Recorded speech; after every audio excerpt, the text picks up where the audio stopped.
സംസ്ഥാനത്ത് തെരുവു നായ്ക്കൾക്ക് ഭക്ഷണം നൽകുന്നതിന് കർശന നിയന്ത്രണങ്ങളോടെ മൃഗസംരക്ഷണ വകുപ്പ് പുതിയ കരട് മാർഗരേഖ പുറത്തിറക്കി. തെരുവു നായ്ക്കൾക്ക് ഭക്ഷണം നൽകാൻ ആഗ്രഹിക്കുന്നവർക്ക് തദ്ദേശ സ്വയംഭരണ സ്ഥാപനങ്ങളുടെ മുൻകൂർ അനുമതിയും ഔദ്യോഗിക തിരിച്ചറിയൽ കാർഡും നിർബന്ധമാക്കുന്നതാണ് പുതിയ വ്യവസ്ഥകൾ. മൃഗസംരക്ഷണ വകുപ്പ് തയ്യാറാക്കിയ ഈ കരട് മാർഗരേഖ അന്തിമ അംഗീകാരത്തിനായി തദ്ദേശ സ്വയംഭരണ വകുപ്പിന്റെ പരിഗണനയ്ക്ക് അയച്ചിരിക്കുകയാണ്. പുതിയ കരട് മാർഗരേഖ പ്രകാരം തെരുവു നായ്ക്കൾക്ക് ഭക്ഷണം നൽകാൻ ആഗ്രഹിക്കുന്ന വ്യക്തികൾ, മൃഗസ്നേഹികൾ അല്ലെങ്കിൽ അംഗീകൃത മൃഗക്ഷേമ സംഘടനകൾ എന്നിവർ ബന്ധപ്പെട്ട തദ്ദേശ സ്ഥാപന സെക്രട്ടറിക്ക് നിശ്ചിത മാതൃകയിൽ അപേക്ഷ സമർപ്പിക്കണം. അനിമൽ ബർത്ത് കൺട്രോൾ അഥവാ ABC ചട്ടങ്ങൾ പ്രകാരമുള്ള 7 അംഗ സമിതിയായിരിക്കും ലഭിക്കുന്ന അപേക്ഷകൾ പരിശോധിച്ച് അന്തിമ തീരുമാനമെടുക്കുക.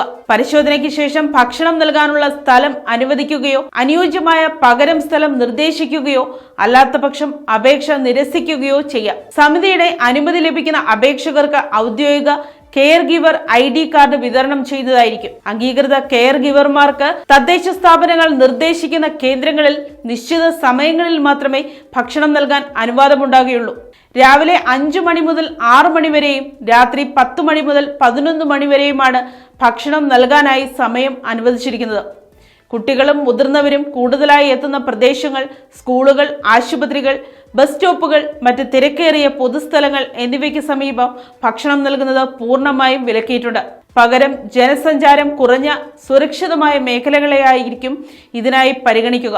മാലിന്യ സംസ്കരണം കൂടുതൽ ശാസ്ത്രീയമായതോടെ തെരുവുകളിൽ നായ്ക്കൾക്ക് ലഭിച്ചിരുന്ന ഭക്ഷണ സ്രോതസ്സുകൾ വലിയ തോതിൽ കുറഞ്ഞിട്ടുണ്ട്. കടുത്ത വിശപ്പ് കാരണമാകാം നായ്ക്കൾ കൂടുതൽ ആക്രമണകാരികളാകുന്നത് എന്ന പഠനങ്ങളുടെയും വിലയിരുത്തലുകളുടെയും അടിസ്ഥാനത്തിലാണ് ഈ പുതിയ ക്രമീകരണം കൊണ്ടുവരുന്നത്. തെരുവ് നായ്ക്കൾക്ക് ഭക്ഷണം നൽകുന്നത് പൂർണ്ണമായും തടയുകയല്ല, മറിച്ച് പൊതുജനങ്ങളുടെ സുരക്ഷയും മൃഗക്ഷേമവും ഒരുപോലെ ഉറപ്പാക്കുകയാണ് സർക്കാരിന്റെ ലക്ഷ്യമെന്ന് മൃഗസംരക്ഷണ വകുപ്പ് വ്യക്തമാക്കി. പുതിയ സംവിധാനം പ്രാബല്യത്തിൽ വരുന്നതോടെ നായപ്രേമികളും പ്രദേശവാസികളും തമ്മിൽ നിരന്തരം ഉണ്ടാകാറുള്ള തർക്കങ്ങൾക്ക് ശാശ്വത പരിഹാരമാകുമെന്നാണ് പ്രതീക്ഷിക്കുന്നത്.